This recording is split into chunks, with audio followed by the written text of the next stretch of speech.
একটি ছোট্ট শহরের এক প্রান্তে থাকতেন মাধবী। মাধবী ছিলেন অত্যন্ত সুন্দরী ও মেধাবী। তবে তার বাবা মা সবসময় তার সৌন্দর্য নিয়ে গর্ব করতেন।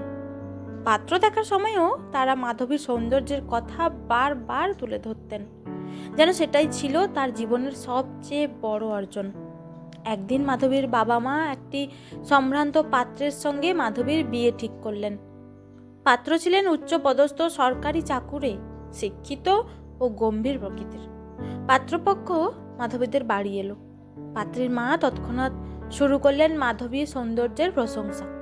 তিনি বললেন, আমার মেয়ে কিন্তু এই তল্লাটের সবচেয়ে সুন্দরী। অনেকেই তাকে সোনার গয়না দিয়ে সাজিয়ে নিয়ে যেতে চেয়েছিল, কিন্তু আমি রাজি হইনি।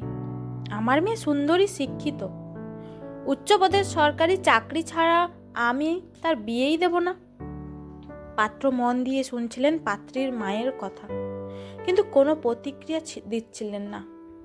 মাধবী যখন ঘরে ঢুকলেন, পাত্রীর বাবা আবারও গর্ব করে বললেন, আমার মেয়েকে দেখে সবাই মুগ্ধ হয়, তার মতো মেয়ে কোথাও পাবেন না। কিছুক্ষণ চুপ করে থাকার পর পাত্র বললেন, আমি মাধবীর মাধ্যমিক থেকে গ্র্যাজুয়েশন পর্যন্ত মার্কশিটগুলো দেখতে চাই। সুন্দরী হওয়াটা যোগ্যতার মধ্যে পড়ে না। একজন উচ্চ পদস্থ সরকারি চাকরি যেমন তার যোগ্যতা সম্পন্ন কাউকে খুঁজবে, তেমনই আমিও খুঁজছি। পাত্রের কথা শুনে মাধবীর বাবা মা কিছুটা অপ্রস্তুত হয়ে গেলেন।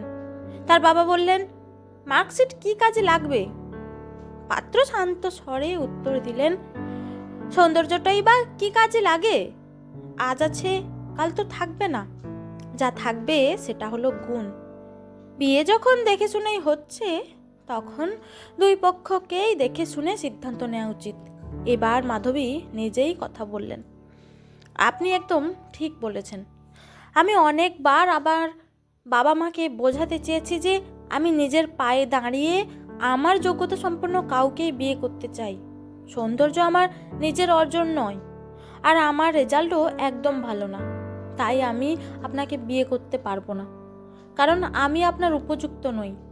এই কথাগুলো শুনে পাত্রের মুখে এক চিলতে হাসি ফুটে উঠল। তিনি বললেন, আপনি সত্যিই একজন অসাধারণ মেয়ে। আপনার এই মানসিকতা দেখেই আমি মুগ্ধ। আপনার বাবা মাকে আপনার কথাগুলো বুঝতে দেওয়াটাই সবচেয়ে গুরুত্বপূর্ণ। মাধবী নিজের সিদ্ধান্তে অটল ছিলেন। সেই দিনই বিয়ের আলোচনা বন্ধ হয়ে গেল। মাধবী নিজের পায়ে দাঁড়িয়ে একদিন সত্যিই তার যোগ্য পাত্রকে পেলেন, যে তার গুণকেই সবচেয়ে বেশি মূল্য দিল, সৌন্দর্য নয়।